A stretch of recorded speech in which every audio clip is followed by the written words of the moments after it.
Mis directos amigos, hoy vamos a dedicar este vídeo a eh, un divertimiento estival.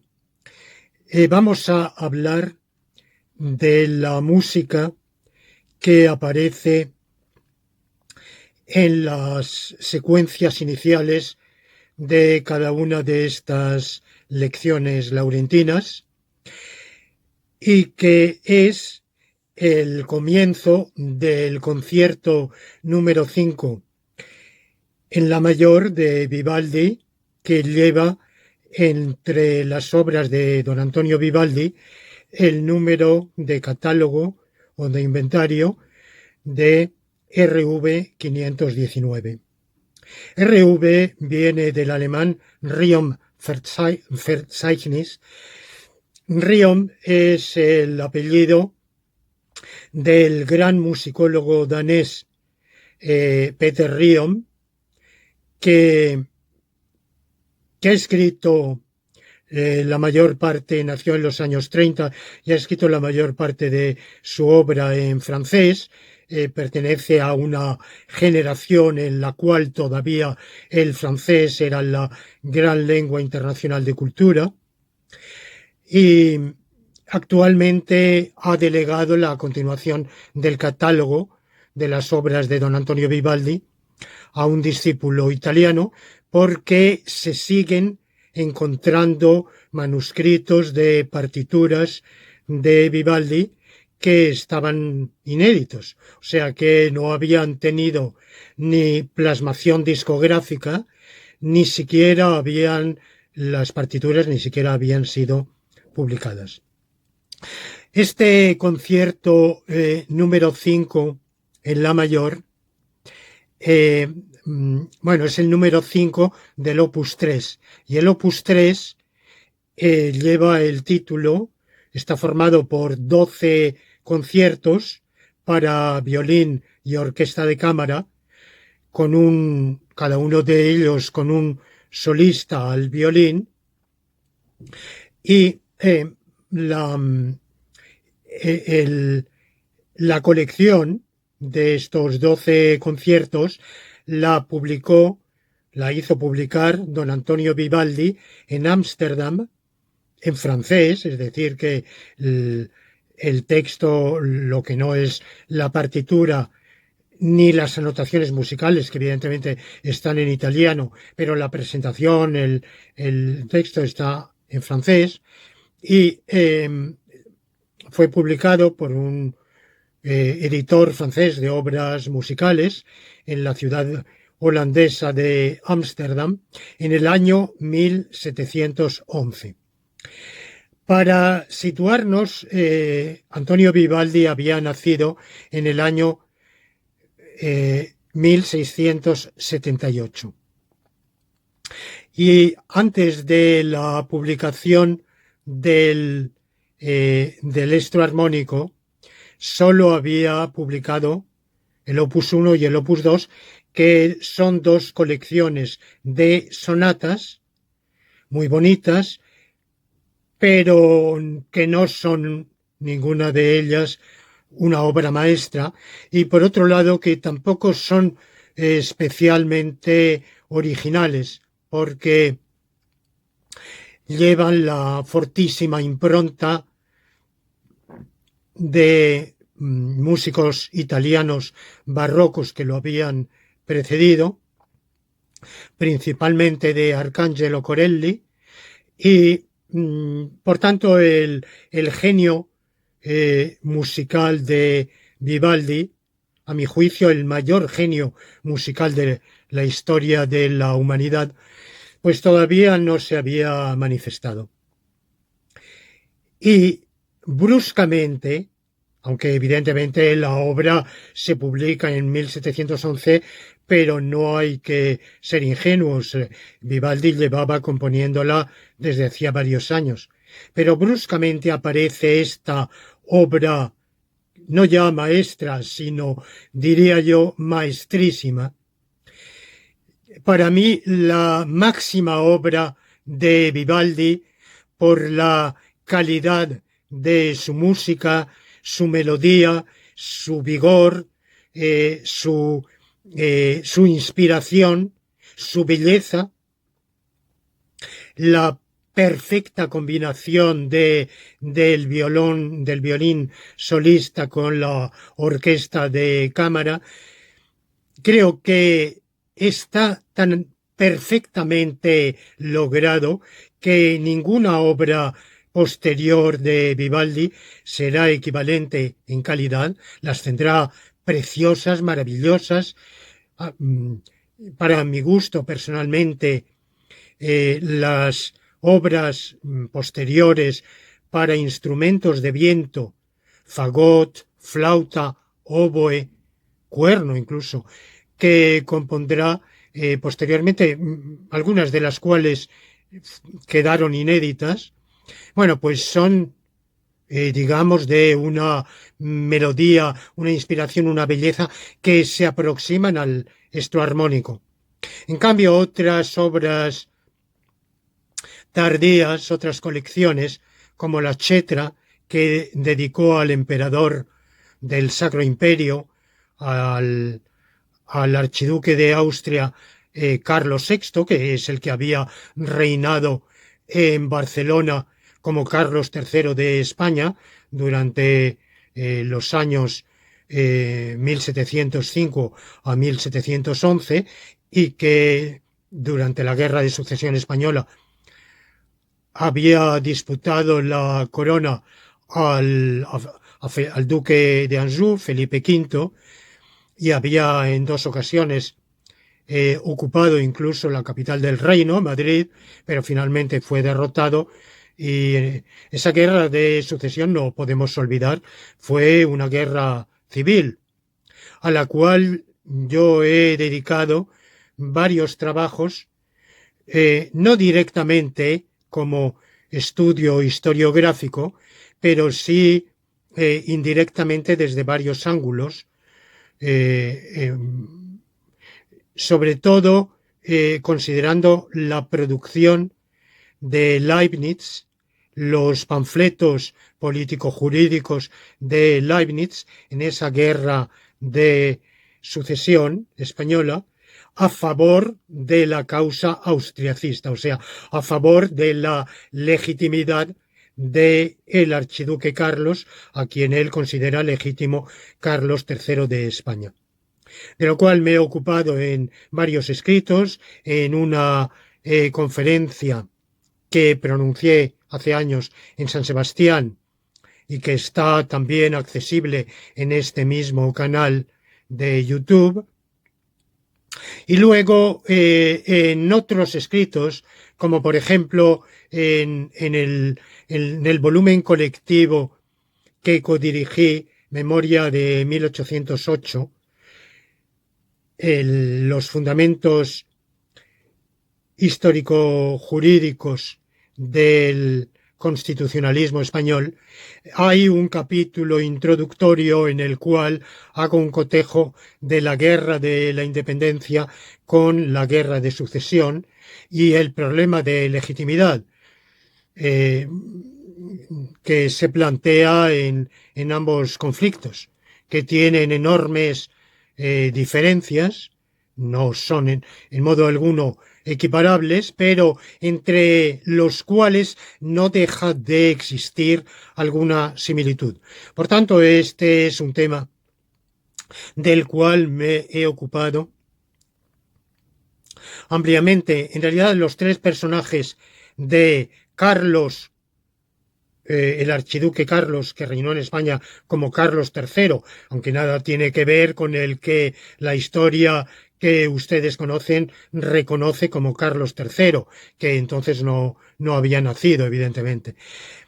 El archiduque Carlos, el gran músico don Antonio Vivaldi y el gran filósofo Leibniz, hay una serie de coincidencias y de coincidencias temporales, de coincidencias espaciales, y hay una especie de triangularidad entre ellos muy significativa. Bueno, pues ya en un periodo posterior, en los años 30 del siglo XVIII, en una de sus obras más tardías, que se publicó con el título de la Chetra, o sea, la lira, Vivaldi la dedicó nada menos que al emperador, a Carlos VI.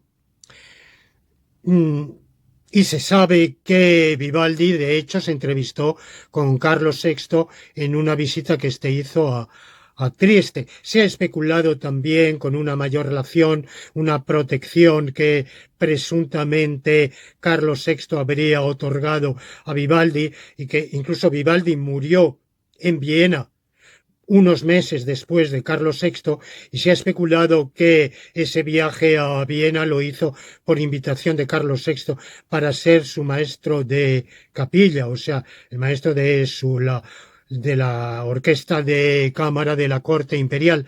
Pero esto, según los biógrafos y musicólogos más recientes, es una especulación. No hay ni pruebas concluyentes, ni siquiera indicios suficientes para poderlo afirmar. Es más bien la ausencia de esos indicios. Parece ser que no es así. Con todo, como digo, entre los tres personajes hay una serie de relaciones que quizás se podrían indagar más a fondo. Por ejemplo, Leibniz, por supuesto, como tantas figuras de relieve del Imperio Romano-Germánico, visitó Venecia, pero hasta donde yo recuerdo, su único viaje, hizo dos en realidad, pero el mismo año de 1790, o sea, cuando Vivaldi tenía 12 años,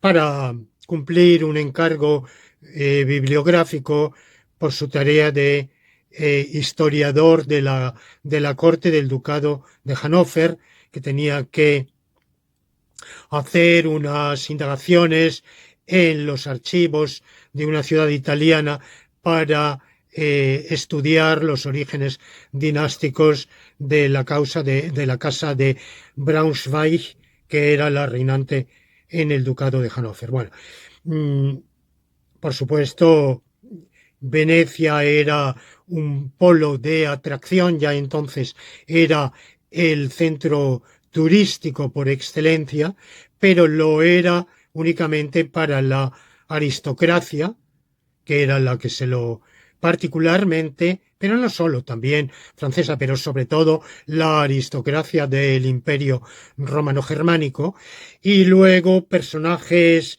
de suficiente proximidad a alguna de las cortes, de las muchísimas cortes principescas reinantes en los pequeños estados de ese imperio, a quienes esa conexión les posibilitaba el viaje a Venecia, porque huelga decir que viajar en aquellos tiempos era un lujo que pocos, muy pocos, se podían permitir. Y además tampoco existía esa mentalidad fuera de esos círculos que solían visitar Venecia principalmente para el carnaval. Y por eso Vivaldi, que principalmente no como compositor de obras instrumentales, que es como más lo conocemos hoy, sino como compositor de obras corales, tanto de música sacra como sobre todo de óperas, pues sobre todo producía estas óperas con los carnavales, aunque su carrera operística fue bastante frustrante. Nunca se reconoció ni en Venecia ni en otros lugares de Italia debidamente su genio. Se prefirieron obras de compositores hoy olvidados o conocidos por los eruditos, pero que a los demás nos suenan como desconocidos, y en cambio la obra vivaldiana, pues como digo, no tuvo nunca el éxito merecido. Y al final de sus días, al final Sí, ya al final de sus días, en los años 30, en la segunda mitad de los años, el decenio de 1730, Vivaldi estaba en Venecia, mm, prácticamente desechado. Incluso no se sabe exactamente de qué vivía. Se piensa que de sus ahorros, en parte, había en su momento áureo, había vendido sus partituras a particulares, aristócratas o, digamos, melómanos alemanes que visitaban Venecia a precio de oro. Incluso dejó de publicar porque entonces no existía el derecho de autor. Querría referirme a esto posteriormente. La noción moderna de los derechos de autor, de copyright, no existía. De tal manera que un autor de un libro, de una partitura o colección de partituras, que no deja de ser un libro,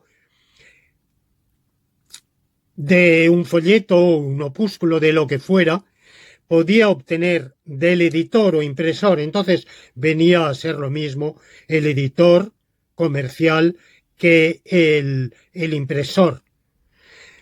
El impresor, en principio, para imprimir una obra obtenía de la autoridad un privilegio.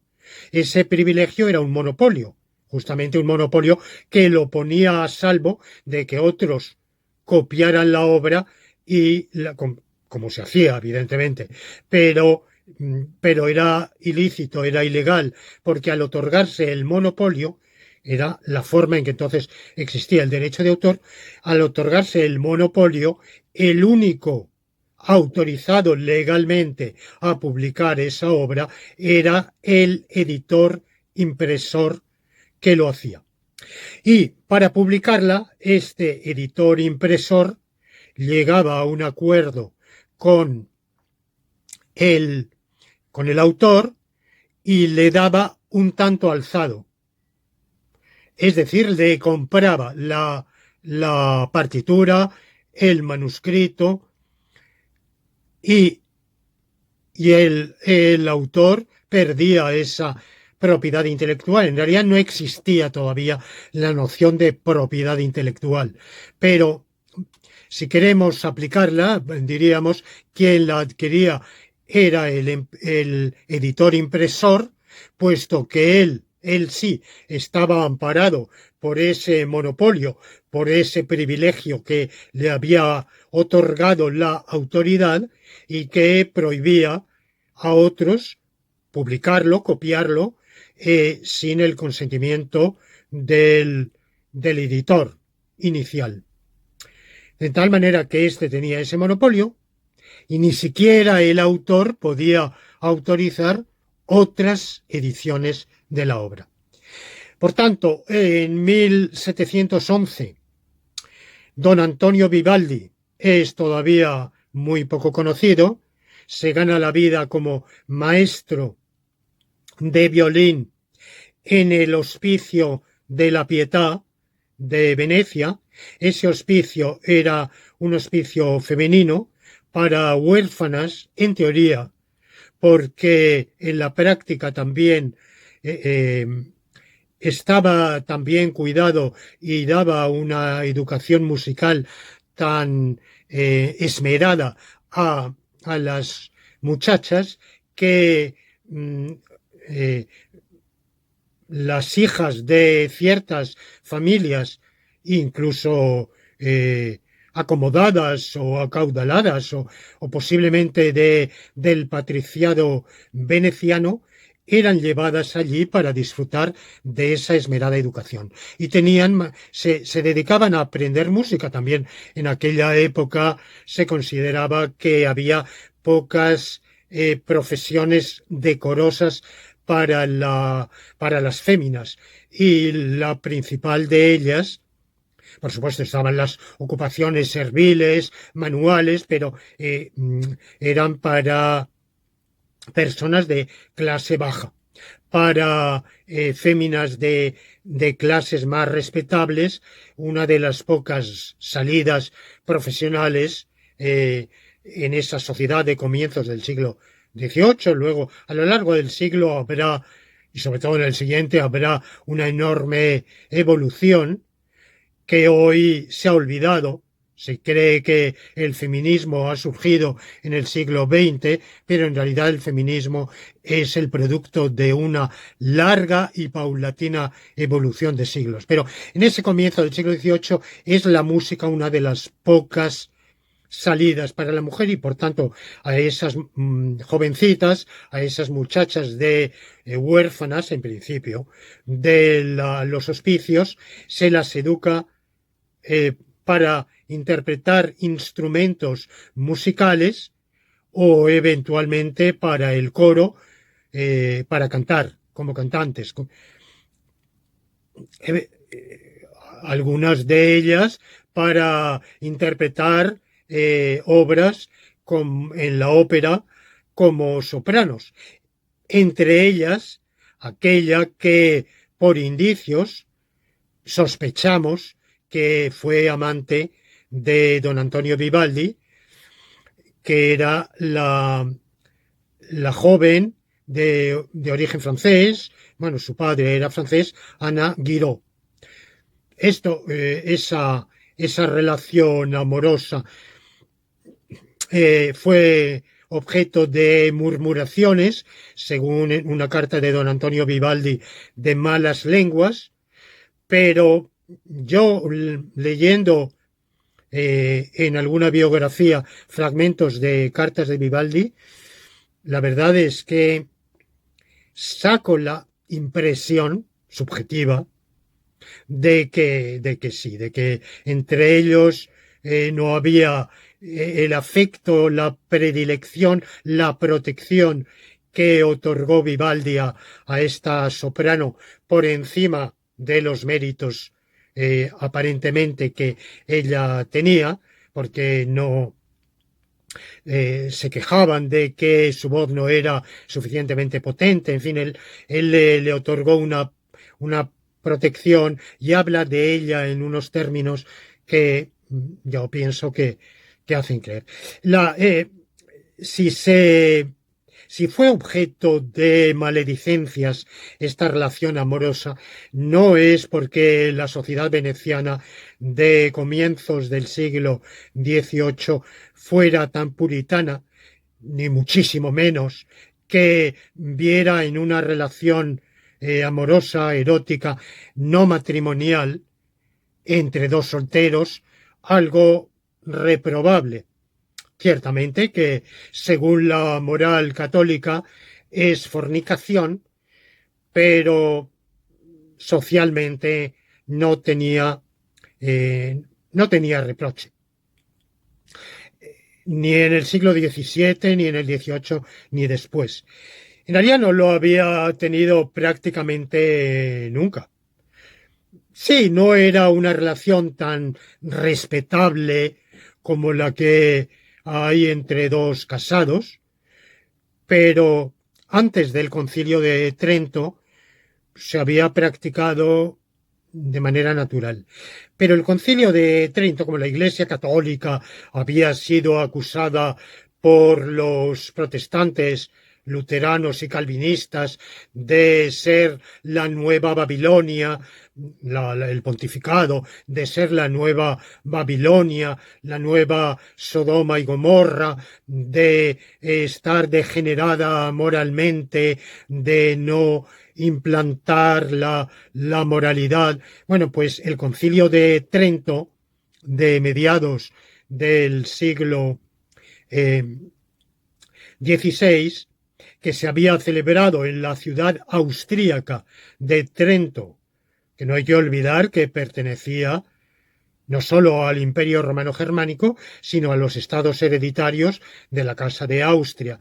Y era una ciudad austríaca, y seguirá siéndolo hasta el final de la Primera Guerra Mundial. Bueno, pero era una ciudad de habla italiana, por eso a veces se dice el Concilio de Trento en Italia. En realidad no, era más bien una ciudad germana, romano-germánica, aunque de habla italiana. Bueno, pues este concilio de Trento impuso un enorme puritanismo. Bueno, pues resulta que don Antonio Vivaldi, y por eso lo llamo don, era sacerdote. Es decir, él era de un origen muy humilde, su abuelo era un trabajador manual, su padre había sido un barbero, no sé cómo había aprendido a tocar el violín y había logrado ser contratado como violinista en la orquesta de San Marcos. Y gracias a eso, Vivaldi pudo tener, dentro de ser una familia modesta, yo diría pobre, pudo tener estos estudios, pero una de las poquísimas vías de ascensión, de ascenso, de promoción social para alguien de clase baja, en definitiva, o de clase medio-baja, diríamos, era el sacerdotado, o sea, la clerecía. Él estudió en el seminario, se ordenó sacerdote, pero luego en la práctica no decía misa. Y logró una dispensa aduciendo su mala salud, el asma.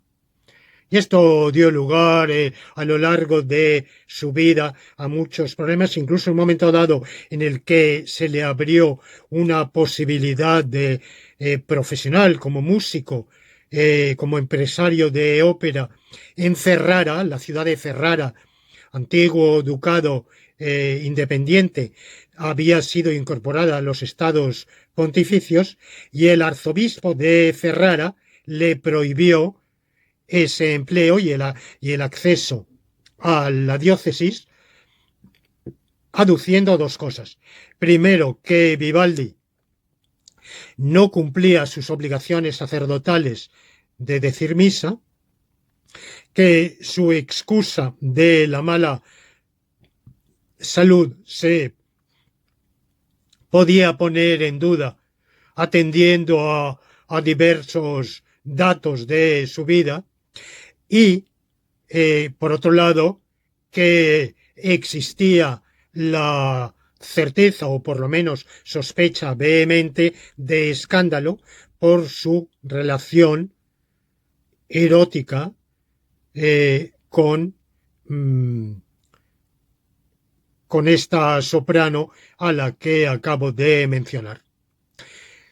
Y por todo ello se lo prohibió y era una prohibición absolutamente inapelable e incluso inapelable al Papa, porque a lo mejor Vivaldi, a través de la protección que tuvo ocasionalmente de algún cardenal u otras pequeñas influencias, hubiera podido conseguir que en la corte de Roma se intercediera por él, pero el arzobispo de Ferrara, en los asuntos eclesiásticos de su archidiócesis, era soberano, y los asuntos pastorales, me refiero, y por tanto se lo prohibió. Y eso fue una de las cosas que frustraron, uno de los hechos tristes en la vida, de los grandísimos fracasos que fueron amargando todos esos años 30 para Vivaldi. En Venecia había pasado de moda,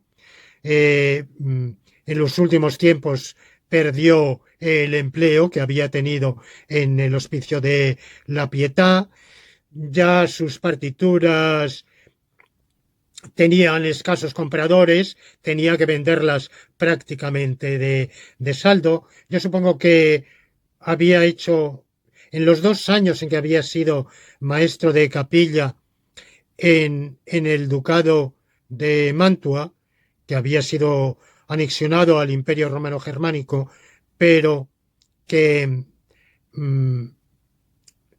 que estaba gobernado por el príncipe Felipe de Hesse-Darmstadt, y ahí durante los años 1717 a 1720 Vivaldi fue maestro de capilla, y no se tienen cuentas precisas, pero se piensa que en ese bienio ganó muchísimo dinero, porque evidentemente ser maestro de la orquesta de la corte de un príncipe, aunque fuera un príncipe de segundo o tercer orden, como en este caso, pero eso estaba muchísimo más remunerado que todo lo demás.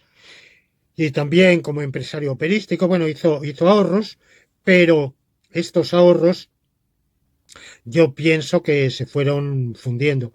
Y cuando en 1740 emigra a Viena, en realidad casi parece que emigra a la aventura a ver si allí tiene más éxito con sus óperas.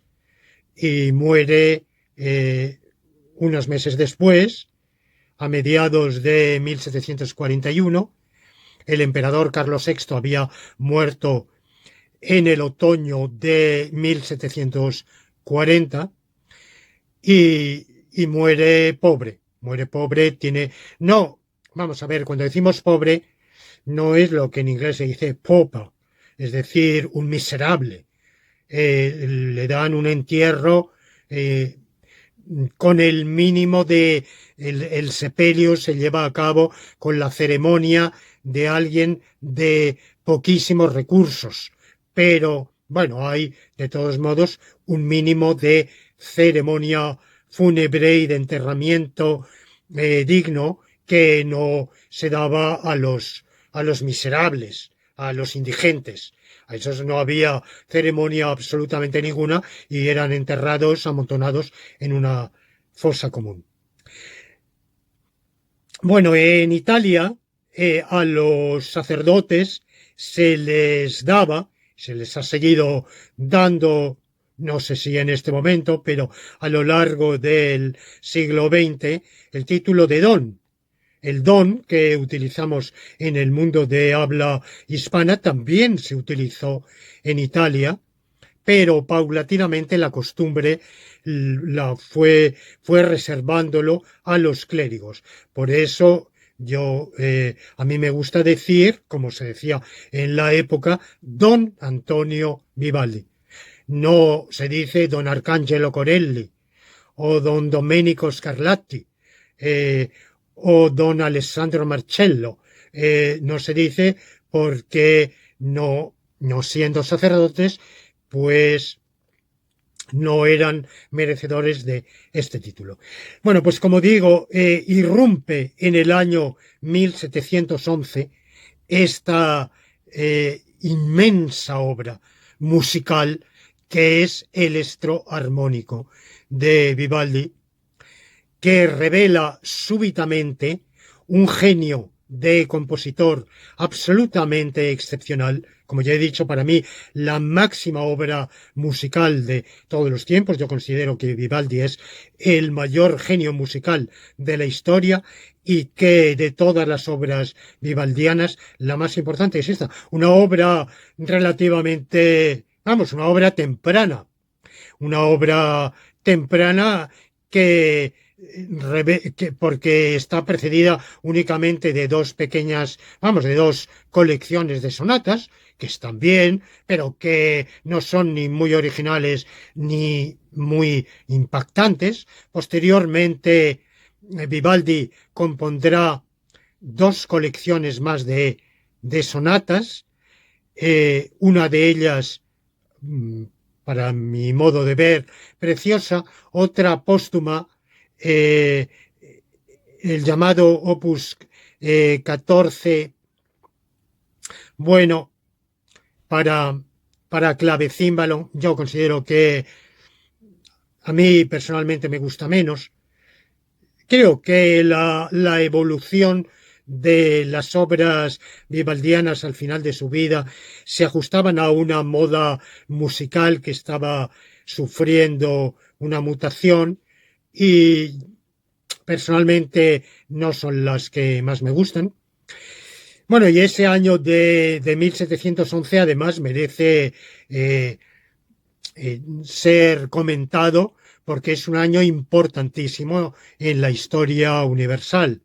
Es el año en que muere el emperador austríaco el emperador del Sacro Imperio Romano Germánico, José I, que era el hermano primogénito de Carlos, y por tanto ese año Carlos, que estaba reinando como rey de España en Barcelona, verdad es que ya en 1711 era prácticamente segura su derrota, había sido sufrido derrotas por sus enemigos en la guerra civil que lo oponía a Felipe de Borbón, y su reino efectivo se limitaba a Cataluña y ni siquiera a toda Cataluña. Era, bueno, el norte, el oeste y el sur de Cataluña ya estaban siendo ocupadas por las tropas borbónicas. De manera que cuando muere su hermano mayor, él pasa a ser heredero de los estados hereditarios de la Casa de Austria y, por tanto, candidato seguro a la corona imperial, que era teóricamente electiva, pero que en la práctica se había convertido en hereditaria en la Casa de Austria. Entonces, Carlos de Austria, el archiduque Carlos, viaja a Italia, va a Venecia, pero no sabemos que allí se entrevistara con Vivaldi, y de Venecia emprende viaje a Viena, donde reinará como Carlos VI. Bueno, por eso hablamos de la triangulación. Poco después, Leibniz, que era consejero áulico, tenía una serie de cargos en la corte ducal de Hannover. Leibniz irá a vivir 2 años a Viena como consejero áulico del emperador. Realizará multitud de trabajos científicos, filosóficos, jurídicos, panfletarios, y será nombrado consejero jurídico imperial.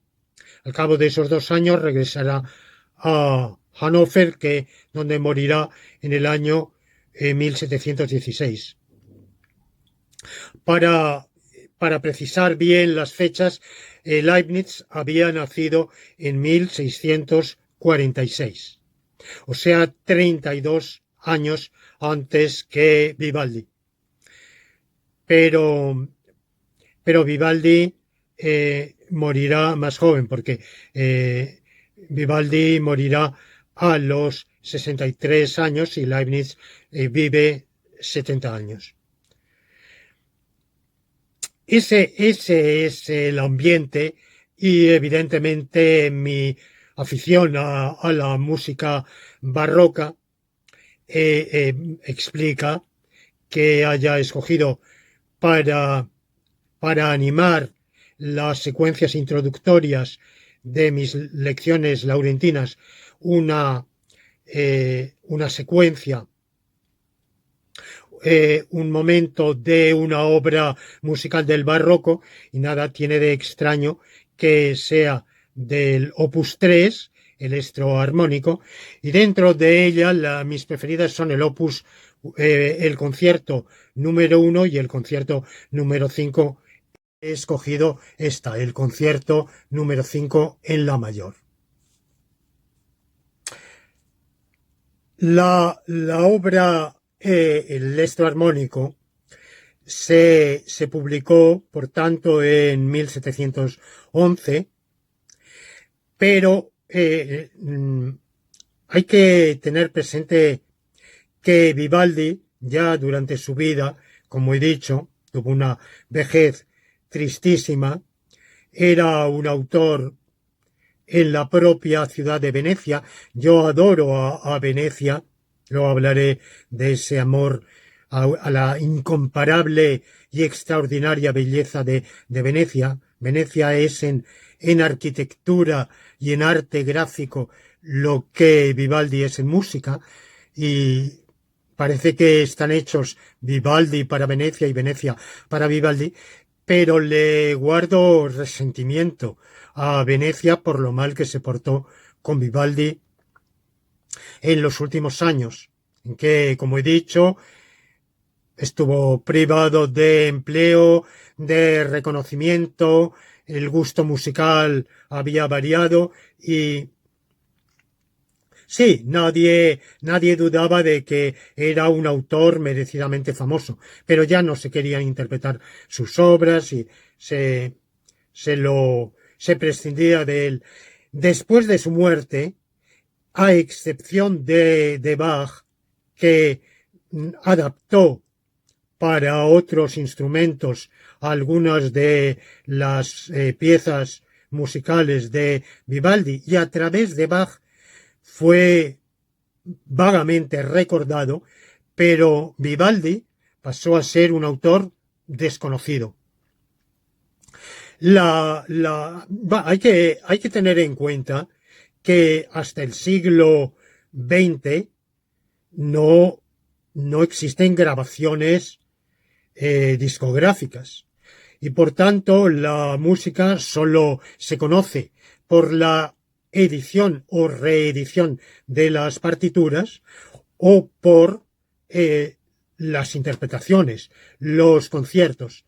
Y habiendo evolucionado tantísimo el gusto musical, incluso la música clásica del siglo XVIII, lo que podríamos llamar el rococó, Boccherini, Carl Philipp Emanuel Bach, uno de los hijos de Bach,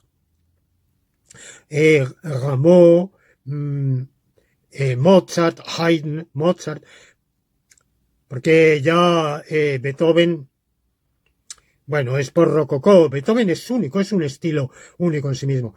Pero después viene el romanticismo, el posromanticismo y la música barroca estaba olvidada. Pero bueno, dentro de la música barroca se conservaba la fama y se seguían interpretando autores como Bach por la enorme influencia que había tenido, sobre todo en el ámbito de las iglesias luteranas alemanas.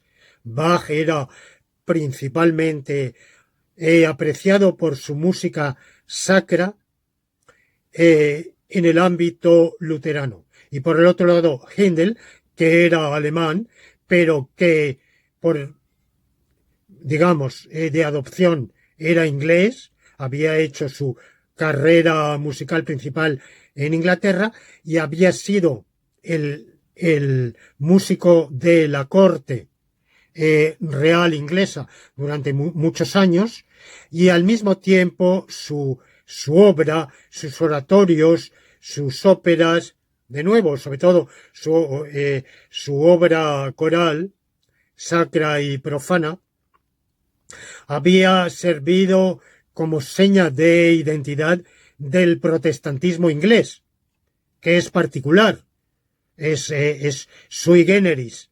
ecléctico, y de manera que estos dos autores y quizá algún otro se habían salvado del olvido. Pero entre los más olvidados estaba Vivaldi, e incluso estaba muy desacreditado.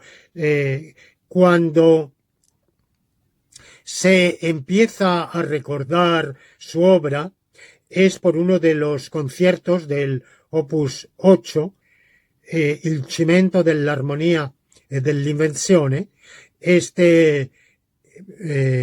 esta parte que es, a mi juicio, es también una de las más logradas, todo el opus, pero dentro de él están esos 4 conciertos que son conocidos como las 4 estaciones, le 4 stagioni, y fue la primera obra rescatada del olvido, pero al mismo tiempo muchos musicólogos durante, bueno, todo el siglo XIX y prácticamente toda la primera mitad del siglo XX tenían una idea del una valoración de las 4 estaciones como una obra ligera, aérea, vaporosa,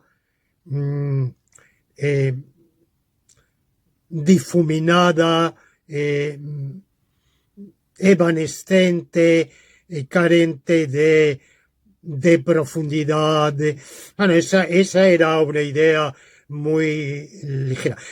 Y cuando cuando empieza a popularizarse el disco gramofónico, que es cuando llega el microsurco, porque antes era el disco de pizarra, muy caro, en el cual además el fragmento musical que se podía reproducir era muy poco, y cuando llega el microsurco, eso es cuando llega el vinilo, el disco de vinilo en microsurco, se abarata enormemente la producción, se hace accesible al público, no ya a la clase media, sino a la clase baja, y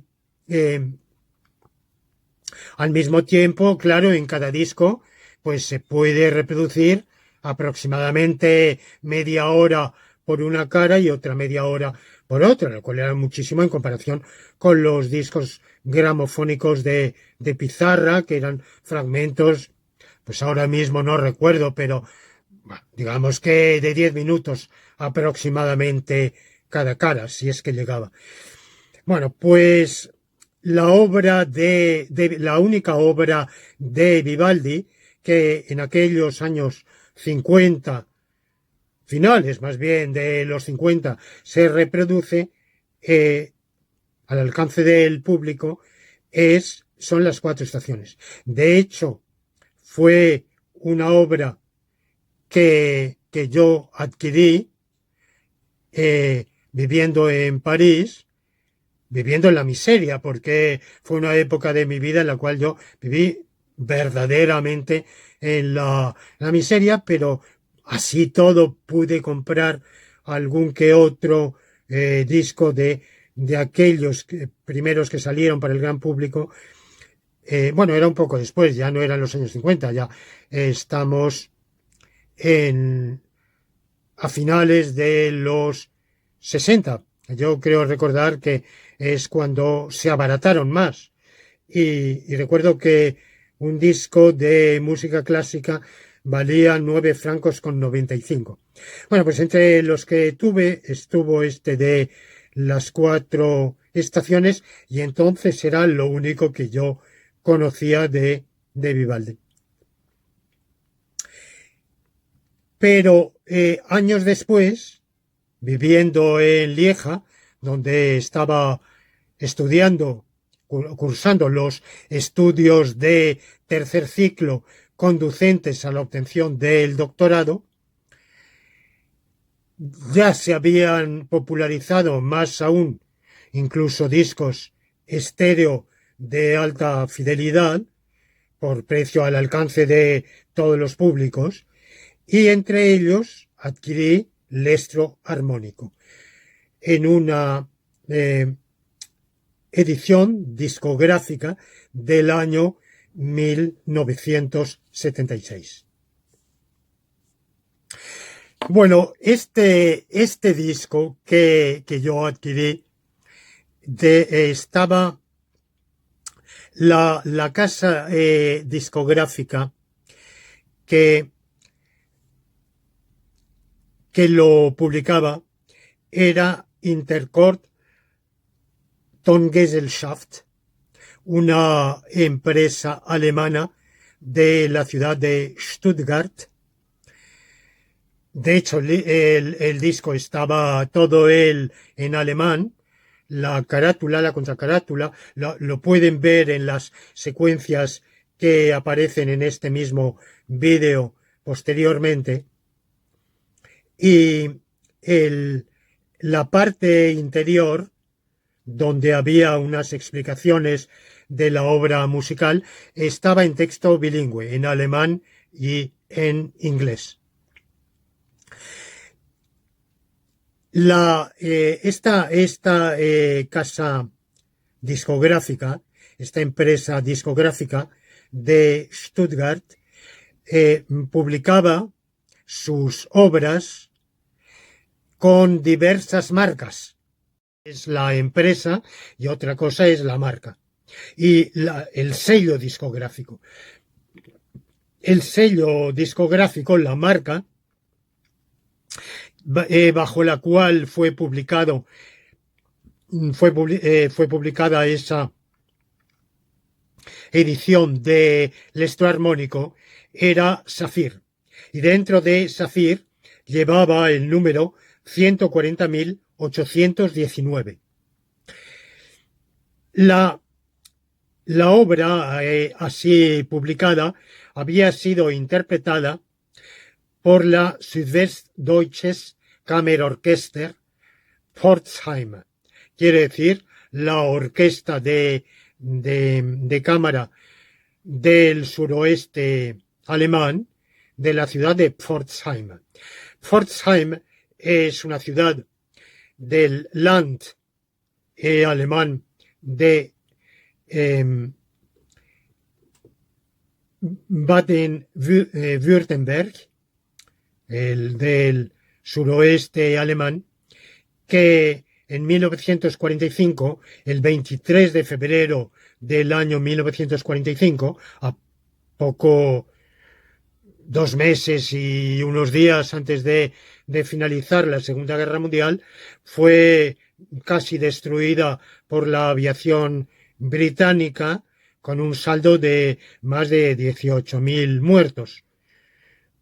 Se ha sugerido que había una sospecha de que en la ciudad existía una fábrica de instrumentos de precisión que podía tener un indirecto valor militar. Bueno, no lo sé si el espionaje británico, el MI6, funcionaba tan mal que tenía esa información errónea. De hecho, no era así. La ciudad era una ciudad civil sin ningún valor militar, ni directo ni indirecto. Bueno, pues evidentemente sufrió el traumatismo de la guerra, y en los años de la posguerra, cuando los alemanes estaban empeñados en reconstruir su país, en olvidar la guerra, en olvidar el horroroso régimen nacionalsocialista, el rehacer una nueva vida. Bueno, pues en ese renacer, fue un renacer de la vida económica, de la industria alemana, de las obras públicas, pero también de la cultura. Y, como no podía ser de otra manera en Alemania, de la música. Y es ahí, en el año 1950, cuando surge esta orquesta de cámara del suroeste alemán, de la ciudad de Pforzheim. Cuando hace la grabación de L'Estro Armónico, la fecha de la grabación no consta en la edición discográfica. Posiblemente fue realizada el mismo año 1976. El violinista, el solista de violín, era el húngaro György Terebesi, que un músico húngaro nacido en los años 30 y que tenía un brillante futuro en Budapest, como había seguido con éxito y pleno reconocimiento académico los estudios, no solo en el conservatorio, sino también en la Facultad de Musicología, pero los acontecimientos traumáticos, los gravísimos disturbios, o lo que podíamos llamar como breve guerra civil húngara del año 1956, dieron al traste con su carrera de músico, lo llevaron al exilio primero en Francia, luego en Alemania y finalmente en el Canadá. Bueno, pues se hallaba en Alemania en esta escuela, en esta orquesta de cámara. En el apéndice gráfico que sigue a este vídeo podrán encontrar ustedes reproducciones no sólo de la carátula y contracarátula y el interior de esta edición de 1976, sino también otros datos posteriores relativos a la ciudad de Pforzheim, a la orquesta de cámara a la cual estoy aludiendo, y en uno de ellos aparecen los nombres de los músicos de esta orquesta de cámara, entre ellos el de György Terebesi, pero tachado. Él y otros nombres están tachados. No aparece explicación de por qué figuran tachados. Yo entiendo que que han sido músicos que fueron integrantes de la orquesta y que luego dejaron de serlo. Bueno, pues ya he dicho, el propio György Terebesi emigró a Canadá y hoy, que hasta donde yo sé todavía sigue felizmente en vida, es ciudadano canadiense. Bueno, la propiedad, ¿qué propiedad intelectual sobre la obra le corresponde a la orquesta y qué propiedad le corresponde a la empresa discográfica? Bueno, para aclarar esto he de remontarme otra vez al siglo XVIII. En el siglo XVIII, en la segunda mitad, se elabora el concepto de derecho de autor.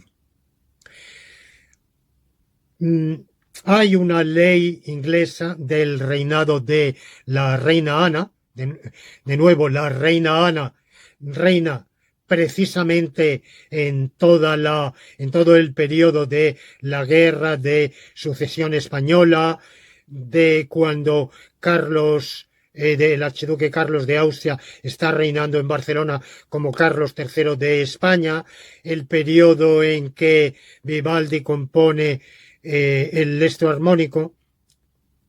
Bueno, pues en ese periodo también hay una ley, lo que se llama Queen Anne's Act, sobre el derecho de autor, pero se ha dicho que es la primera ley que propiamente concede un derecho a los autores, no a los editores, impresores. Bueno, un problema de lectura, de hermenéutica jurídica de esta ley cae fuera del ámbito de mi actual reflexión. En Francia también hay una serie de normas que van y vienen pero ya a mediados del siglo XVIII, entre las autoridades judiciales, los parlements, lo que se llaman los parlamentos, pero en Francia los parlamentos eran órganos judiciales, no legislativos, aunque de facto estaban revestidos también de un poder legislativo e incluso de un poder que hoy llamaríamos constitucional, de órganos de control constitucional, en cierto modo. Tanto entre el legislador único, que era el monarca, pero vamos, sus consejeros, los medios judiciales, está cobrando realidad la idea de que los autores de obras intelectuales merecen ser reconocidos y recompensados por su obra. Esto, el primer autor que lo desarrolla en un escrito sobre lo que llamó los derechos de la librería fue Denis Diderot. Diderot es, hasta donde yo sé, el primer autor que expresamente elaboró un breve tratado sobre este tema. Y luego sus ideas fueron retomadas y ampliadas en Alemania por Fichte y por Kant. Y sobre este problema de la propiedad intelectual, que con esa denominación surgirá en el siglo XIX, primero aplicada a las obras de teatro, porque las obras de teatro se representaban, pero el texto no se publicaba, y hoy nos parece increíble, en una época en la que no había ningún modo de grabar, de registrar lo que se oía. No sé ni siquiera hasta qué punto, taquigrafía en sentido vulgar o corriente de métodos para escribir rápido y abreviadamente, que muchos de los que hemos tomado apuntes en nuestra vida, pues de manera informal hemos ido desarrollando, pero lo que se llama estrictamente escritura taquigráfica no sé si existía, no sé bien cuándo empieza a existir. Bueno, pues había espectadores tan diestros, tan hábiles, de memoria y capacidad tan extraordinaria, que iban tomando nota esto tanto para la ópera, o sea, el teatro musical, como para el teatro hablado, que solía ser entonces en verso. Tomaban nota y luego eso se publicaba. Bueno, pues lo primero que se protege contra la copia no autorizada son las obras teatrales, y luego se extiende a toda obra literaria y aparece el concepto de propiedad intelectual con un pacto internacional sobre la propiedad intelectual, y una de las primeras leyes de propiedad intelectual que se promulgan fue en España en los años 1870, no recuerdo ahora mismo la fecha exacta, que ha tenido en España vigencia un siglo, pero en Cuba ha tenido, porque Cuba era provincia española de ultramar, entonces, en Cuba ha tenido vigencia más que en España. Bueno, pues la ley de propiedad intelectual es una ley que ampara al creador de la obra, y lo ampara en dos sentidos. Le da un derecho lo que se llama los derechos morales de autor: derecho de reconocimiento, derecho de integridad, o sea, la no deformación de la obra, derecho de que no se hagan obras derivadas sin autorización del autor, y a la muerte del autor sus herederos o aquellos que por una razón u otra sean los subrogados en sus derechos morales de autor, una sociedad de autores, por ejemplo. En la ley de propiedad intelectual cubana está previsto que podría serlo el Estado, tratándose del patrimonio intelectual nacional de grandes figuras, pero esto luego no ha tenido ninguna implementación. Es una previsión legislativa, pero que ha quedado en eso nada más. Y luego un derecho a la recompensa que tiene una duración limitada, que se ha ido extendiendo, pero de la cual se benefician el autor y luego sus herederos, pero durante un tiempo limitado. Pasado ese tiempo, se dice que la obra cae en el dominio público. Este concepto de dominio público es engañoso porque significa cosas muy diferentes en el derecho estadounidense, en el derecho anglosajón tradicional, pero hoy el derecho británico ha evolucionado desde que el Reino Unido ingresó en el mercado común europeo. En el derecho norteamericano es una cosa y en el derecho, digamos, que se llama así, la denominación será afortunada o no, tiene su porqué. En los países de derecho romano-germánico significa otra cosa. Los derechos morales de autor. El dominio público.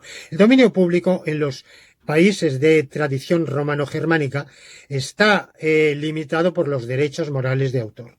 Es decir, que aunque los herederos o derechohabientes directos o indirectos del autor, del compositor, del escritor, no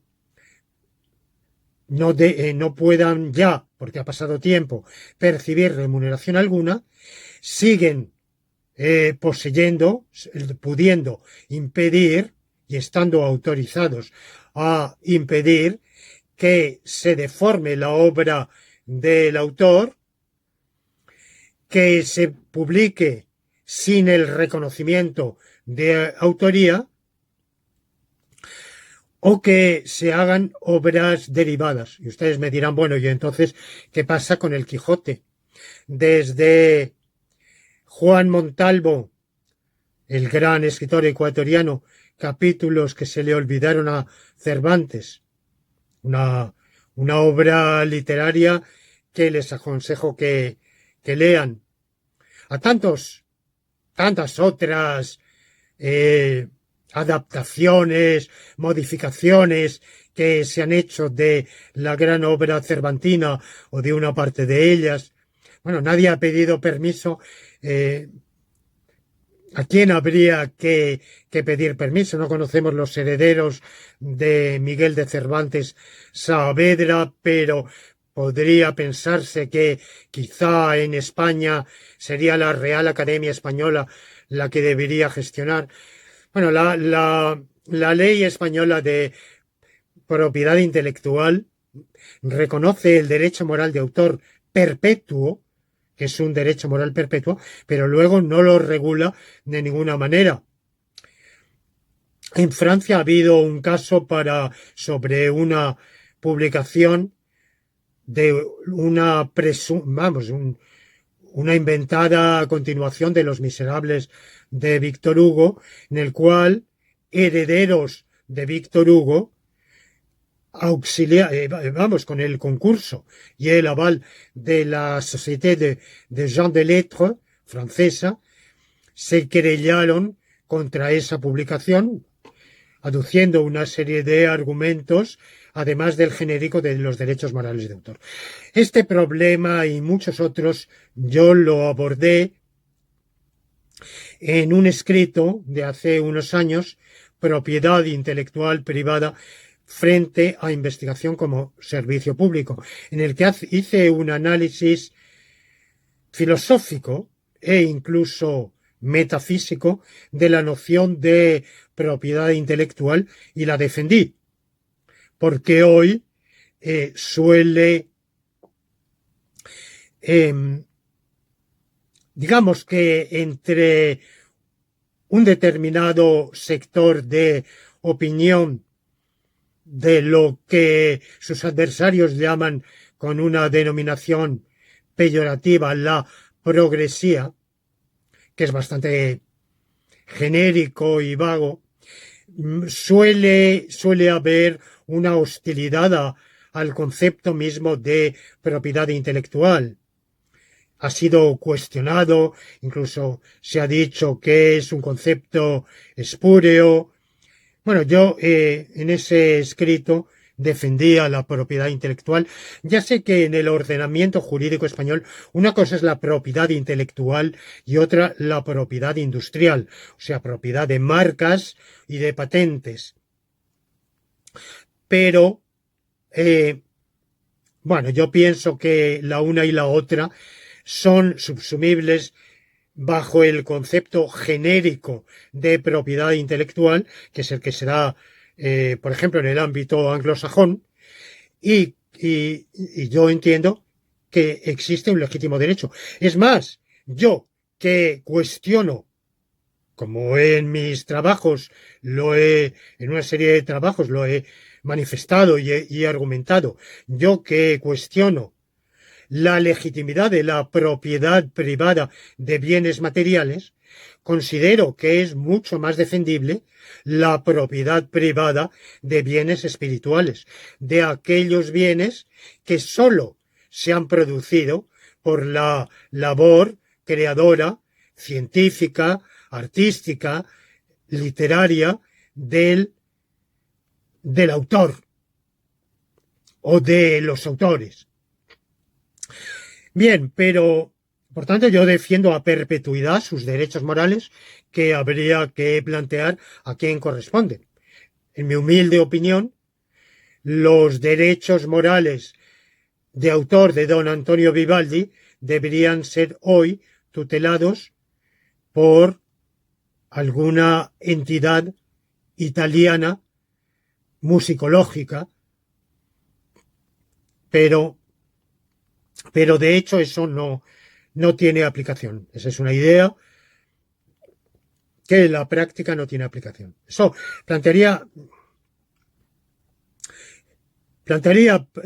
problemas, por ejemplo, de adaptaciones de las obras de Vivaldi que pudiéramos considerar que de algún modo traicionan el espíritu o que suponen desmedro o desprestigio.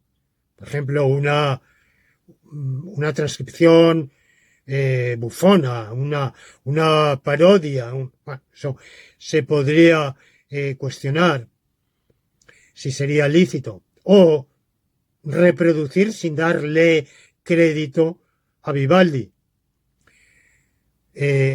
Pienso que eso sería contrario a los derechos morales de autor. Evidentemente no hay remuneración. Como digo, la noción de dominio público es confusa porque el dominio público en el ámbito del derecho romano-germánico se limita a lo que se llama comúnmente patrimonial, la palabra tampoco creo que esté bien empleada, es decir, a la compensación, a lo económico. Una obra cae en el dominio público cuando ya se puede reproducir sin pagar nada. En el ámbito anglosajón, norteamericano, donde no existe la noción de derecho moral de autor, bueno, puede considerarse que a veces indirectamente hay otro tipo de normativa que indirectamente viene en parte a equivaler a algo parecido a, si no todos los derechos morales de autor, alguno de ellos bien, pero la noción así tal cual de derecho moral de autor no existe en Estados Unidos, ni en los países donde la influencia jurídica es estadounidense. Y por tanto, cuando decimos derecho, que se dice mucho ha caído en el dominio público, es que, por ejemplo, del software se dice a veces que ha caído en dominio público, o lo pongo en el dominio público. El propio informático que ha producido esa obra de software. Bueno, pero es que ese concepto, como digo, no significa lo mismo a ambos lados del Atlántico Norte. Y luego en países del Atlántico Sur, pues depende de cuál haya sido la influencia, en otras partes del mundo, cuál haya sido la influencia preponderante. Bien, pero esto con relación en el caso de la música, al autor de la obra, al autor de la partitura. Ahora, ¿qué vamos a pensar del ejecutante? Bueno, pues el ejecutante, o sea, la orquesta, tiene un derecho que no es derecho de autor, pero que el Pacto Internacional sobre Derechos de Autor y las leyes de propiedad intelectual reconocen como un derecho afín al derecho de autor. No derecho de autor, afín. En realidad la afinidad es muy relativa, porque afinidad implica dos cosas. Implica conexión e implica similitud. Yo veo clara conexión, pero no veo mucha similitud entre componer una partitura y ejecutarla. A mí me parece que son dos actividades físicas e intelectuales muy distintas, muy diferentes.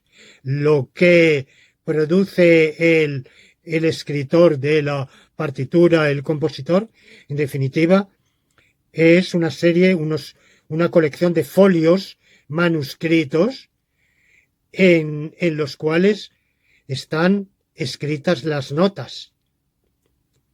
Y su acción manual es la de escribir.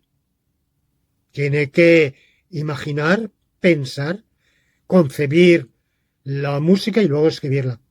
El intérprete lo que hace es tocar unos instrumentos para emitir unos sonidos a partir de esa partitura.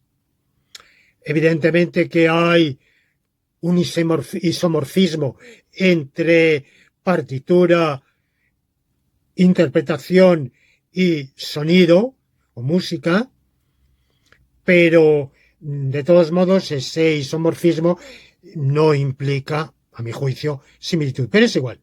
La ley lo llama derechos afines. Bueno, ¿cuáles son los derechos afines? ¿Y a quién corresponden? Bueno, pues corresponden, ¿a quién corresponden? La respuesta es clara, al intérprete. Cuando es un intérprete colectivo, una orquesta, a la orquesta.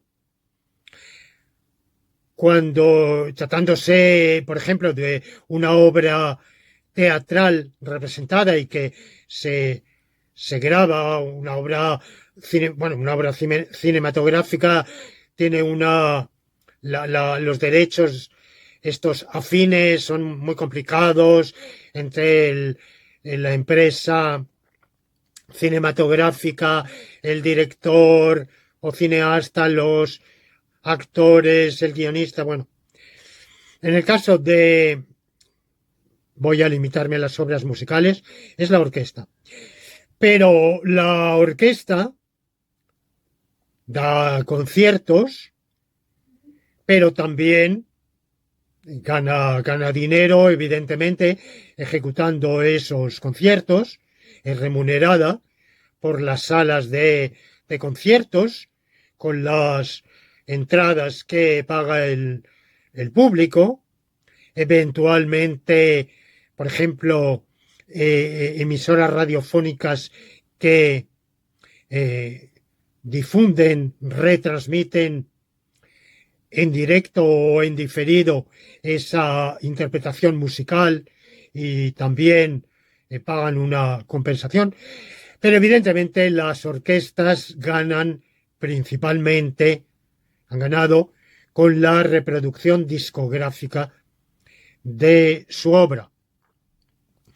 Como todos sabemos, esto hoy está en crisis con el Internet y quizá hoy ganan más con el streaming, con eso que, con el verbo inglés, con el gerundio inglés streaming, se llama, y no lo voy a traducir porque todos me entienden y sería pedante buscar una traducción. No lo sé, porque evidentemente el mundo del Internet ha trastornado de tal modo la difusión de obras musicales, Pero vamos, eso no obsta para que se siguen vendiendo discos en vinilo, se siguen vendiendo discos compactos. Hay un, hay un retorno, hay un gusto vintage por el vinilo entre muchos jóvenes y evidentemente yo comparto. Otra cosa es que luego no sea tan cómodo el vinilo porque hay que cuidar que no se raye, que esté bien protegido, que le quitemos el polvo, pero de manera suave, sin mojarlo, hay que evitar porque la aguja, eh, por reemplazar la aguja o el diamante vamos, lo que antiguamente se llamaba y vulgarmente la aguja. Bueno, es muy delicado, pero la belleza del álbum de vinilo, el álbum mismo, con su carátula y contracarátula y todo el texto que puede contener, más mm, las reproducciones gráficas, los cuadros de época y luego ese, esa impresión táctil que se tiene al, eh, al poner el disco de microsurco. Bueno, yo comparto ese gusto. Lo que pasa es que también considero pues que es incómodo y no es el medio que en la práctica yo utilizo. Más bien, o la mayor parte, o muchos de mis discos de vinilo los he traspasado a formato digital y los escucho en ese formato digital. Bueno, pero como digo, los derechos afines corresponden al principio a la orquesta, pero la orquesta los transmite a la empresa discográfica. O hay un acuerdo entre la empresa discográfica y la orquesta para que el producto de la venta del disco se reparta según lo convenido. No está nada claro en la ley de propiedad intelectual qué pasa si después la empresa discográfica autoriza otras reproducciones indirectas, si de eso va a corresponder algo a la orquesta o no va a corresponder nada. En todo caso, ese derecho afín, que como digo corresponde indirectamente a la orquesta, pero directamente a la empresa discográfica, dura 50 años. En el caso del disco que estoy considerando, el de la edición de la marca Saphir del año 1976, puesto que esos derechos afines duran 50 años, quiere decir que esos derechos expiran de la empresa discográfica. E indirectamente, si es que a estas alturas algo le llegara de la orquesta, que yo creo que no, de la empresa discográfica, durarían hasta el año 2026.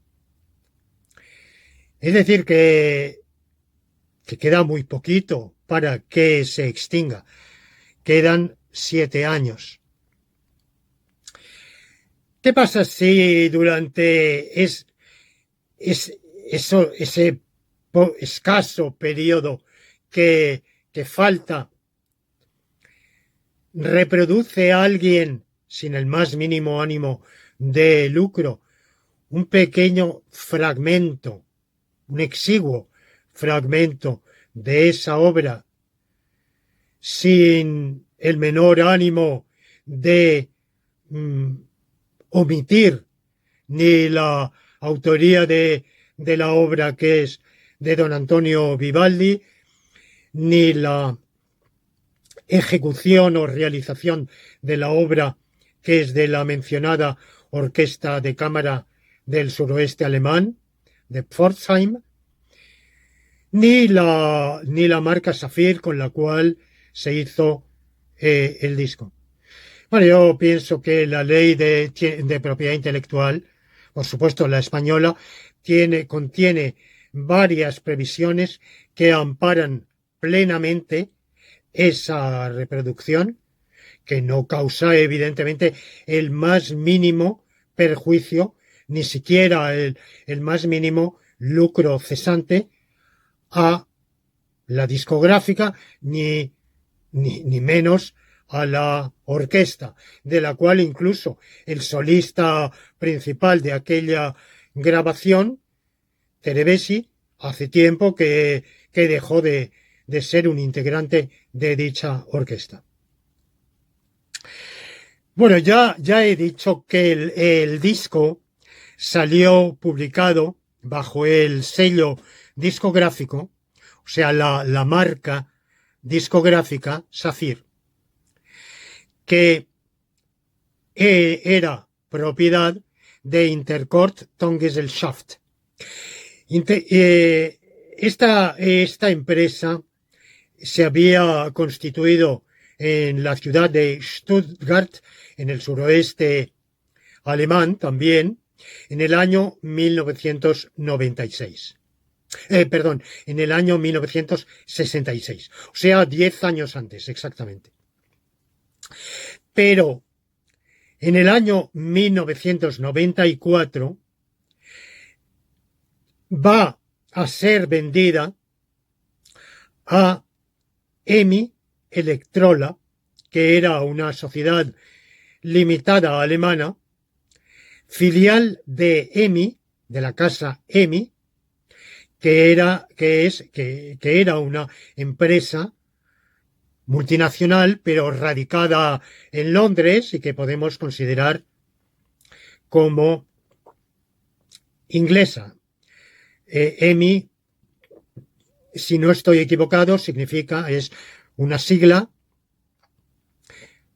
Electric Musical International. Me parece que es el significado. De tal manera que esos derechos, si es los que tuviera la discográfica alemana, al desaparecer en el año 1994 y ser adquirido todo su fondo discográfico por EMI desde el año 1994, pasa a ser propiedad de EMI. Pero en febrero del año 2011 ya estamos justamente en el tricentenario de la publicación del Opus 3 de Vivaldi Electroarmónico. Pues en febrero del 2013 el sello EMI es adquirido por la empresa, por un banco estadounidense, Citigroup.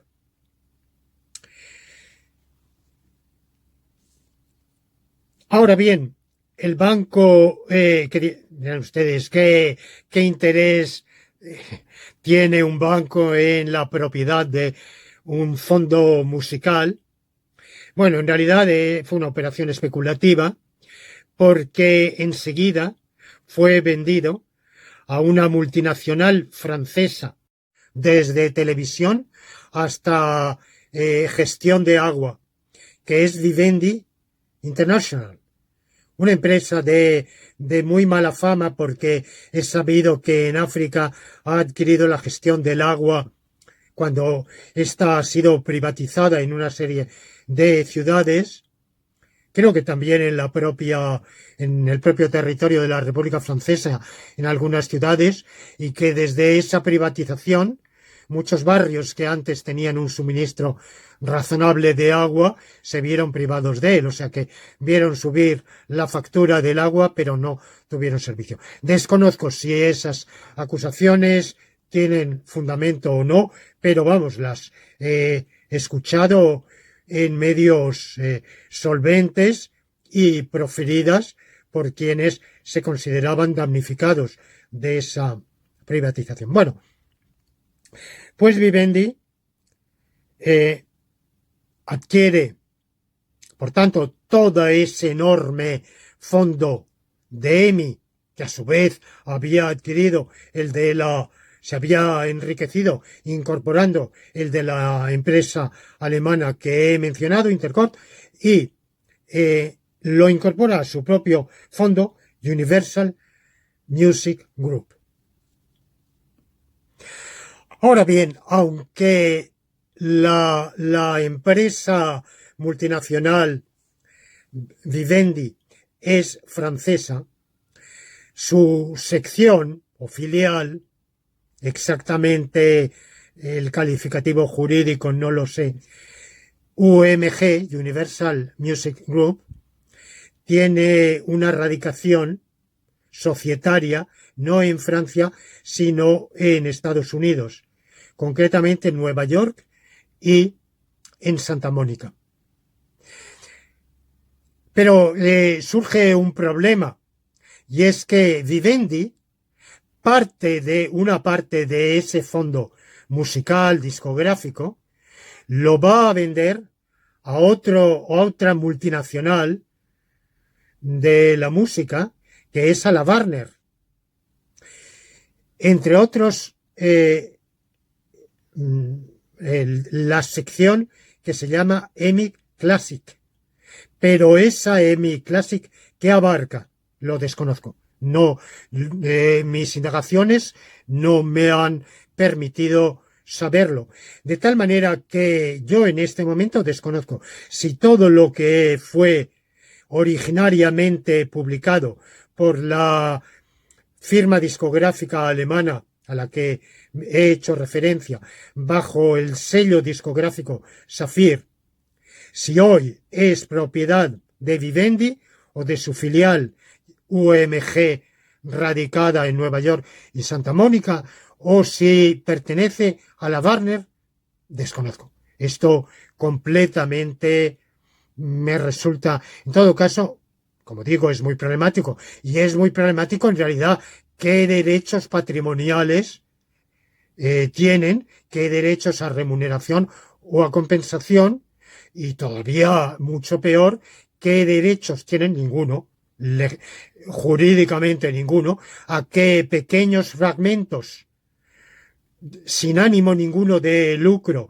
sean reproducidos, cuando no se oculta en absoluto ni la autoría del compositor, ni la ejecución por la orquesta que he mencionado, ni por el solista, que también he mencionado, ni por la discográfica que difundió, que imprimió y difundió la obra, que es a quien corresponde el mérito, quienes quiera que sean después derechohabientes o subrogados. Y ese reconocimiento lo estoy haciendo ahora mismo con este vídeo. Por tanto, es absolutamente inobjetable jurídicamente la reproducción que hago de ese pequeño fragmento en las secuencias iniciales para acompañar a las imágenes iniciales de cada uno de los vídeos de estas lecciones laurentinas. Ahora bien, al abrir mi canal en YouTube, al mirar la página que da acceso a cada una de las sucesivas lecciones laurentinas, ustedes habrán visto que en la parte inferior de la página aparece una mención diciendo en este vídeo se contiene música con copyright cuyo artista es JW Media Music. el artista. Y la página, digamos, lo reproducido lleva el número de catálogo JW2094A.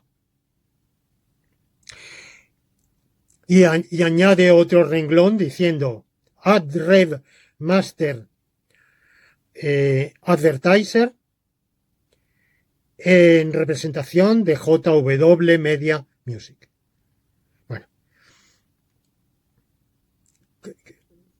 yo desconozco. Es decir, yo sé que lo que he reproducido es la versión del electroarmónico que he mencionado. Y a través de todas esas secuencias de adquisiciones, no sé si hoy es, digamos, el derecho afín a derecho de autor que indirectamente pudiera corresponder a alguien hoy, si es de la Wagner o es de UMG. Pero yo desconozco qué relación jurídica hay entre UMG. Naturalmente, no he dejado de buscar qué es esa empresa JW Media Music. Y lo que he averiguado es que es una empresa londinense dedicada a la difusión musical sin soporte discográfico. Puede ser por streaming en el Internet, por difusión radiofónica o cualquier medio de difusión que no tenga un soporte material, aunque también se dedica sobre todo a difundir obras de autores vivos, de músicos actuales. Pero parte de, o alguna, no sé si toda su producción también se difunde en soporte CD, o sea, disco compacto, una firma APM. Ahora bien, es verdad que esto es así. Bueno, pues yo tengo dudas porque buscando a través de un motor de busca de Internet la secuencia que he dicho, JW2094A, me aparece, ustedes lo pueden ver en la secuencia de imágenes que hay al final de este vídeo, me aparece el electroarmónico de Vivaldi, pero no en esa versión discográfica, que es la mía, sino en otra, hecha por la orquesta de cámara de Paul Kuntz, cuyo violinista principal es Mónica Kuntz, la esposa del propio director de orquesta. Es una pequeña que hace una interpretación magnífica, desde luego, que no tiene nada que envidiar a la mía de vinilo, de la orquesta de Pforzheim. Pues esta de Paul Kuntz es también magnífica, muy bien hecha. Bueno, siempre cuando uno se ha acostumbrado a una obra, generalmente le gusta más la interpretación a la que se ha habituado, pero vamos, yo reconozco el mérito. Lo que pasa es que curiosamente, esa discografía, esa reproducción discográfica de la obra de la interpretación de la orquesta de Kuntz es anterior. O sea, me parece recordar que es del año 1973, 3 años antes.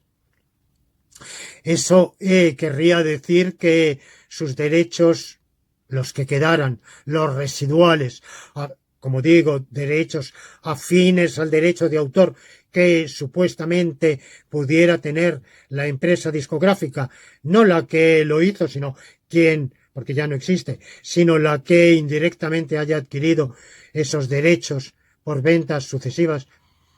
Bueno, pues le quedarían 4 años de esos derechos. Estaríamos al límite. Bueno, yo desconozco, pero ¿cómo sabe YouTube o sea, Google, porque YouTube es propiedad de Google, es una rama de Google, ¿cómo sabe que mi fragmento es ese de JW Media Music? Pues evidentemente lo sabe por un algoritmo. Google una inmensa base de datos y cada vez que se sube un vídeo lo pasa por un filtro y ahí se reconoce eso. Pero verdaderamente yo me pregunto si ese filtro tiene que acudir a una inteligencia artificial para reconocer. Pero ¿qué pasa si dos interpretaciones son muy parecidas? ¿Es que el algoritmo es capaz de distinguirlo? ¿O no es capaz de distinguirlo? Bueno, yo no tengo absolutamente nada en contra de JV Media Music. Es más, si pone, si con tal que aparezca ese anuncio en el vídeo, accede a que gratuitamente se reproduzcan esos magníficas obras de la música barroca en vídeos de carácter cultural sin ánimo de lucro, pues yo considero que es loable lo que hace, me parece muy bien, pero quiero simplemente aclarar cuál es el origen, cuál es la grabación que yo he hecho y que yo en absoluto estoy en contra de la propiedad intelectual, pero ya no tengo la misma firmeza ni remotamente en afirmar esos llamados derechos afines, derechos del intérprete, menos aún los de una empresa discográfica, menos aún los de una empresa que compró el fondo discográfico a otra que compró el fondo discográfico a otra que compró el fondo discográfico a aquella que fue la que publicó, bueno, toda esa serie de transmisiones a casi un siglo de distancia me hacen dudar muchísimo de la validez de su posible hipotética reclamación y por otro lado todo derecho para nosotros los juristas tiene un uso y tiene un abuso. Hay abuso, como ya lo he explicado en algunas de las lecciones laurentinas, hay abuso cuando, aunque el ejercicio del derecho caiga en el ámbito legítimo, previsto, jurídicamente previsto, es decir, sea una conducta típica del ámbito de conductas para la cual se ha otorgado el ordenamiento jurídico, ha otorgado o reconocido ese derecho, sin embargo, entra en colisión con derechos ajenos que también tienen o merecen tener un reconocimiento jurídico y el provecho propio que reportaría ese ejercicio sería menor que el daño que se causa con su ejercicio a otros. En este caso, si una empresa